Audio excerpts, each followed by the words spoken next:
A parent is allowed to exclude a child from a will intentionally, but if a parent omits a child from a will accidentally, the law deems the child a pretermitted heir and gives the child some of the parent's estate anyway.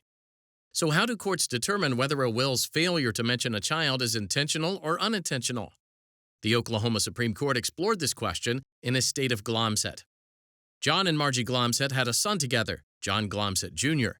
John Senior also had an adult daughter, Carolyn Ghan. John Senior and Carolyn had a strained relationship. Carolyn didn't visit John Senior or let him visit her child, his grandchild. John Senior and Margie executed reciprocal wills, leaving their estates to each other if only one died. If John Senior and Margie died at the same time, their estates would go entirely to John Junior. The wills didn't mention Carolyn. John Senior died and his will was admitted to probate. Carolyn moved to inherit part of John Senior's estate, arguing that she was a pretermitted heir. The trial court looked at the will only, refusing to consider extrinsic evidence, which is evidence outside the will document itself.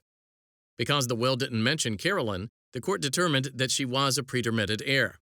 However, the will did mention John Jr., which meant he wasn't a pretermitted heir. Further, the will gave John Jr. a share of his father's estate only if both parents were dead, and Margie was still alive. Thus, the court ruled that John Jr. received nothing from the estate, Carolyn inherited a statutory share of it, and Margie received the rest. Margie appealed, arguing that she should have received the entire estate. The Oklahoma Supreme Court agreed to review the matter.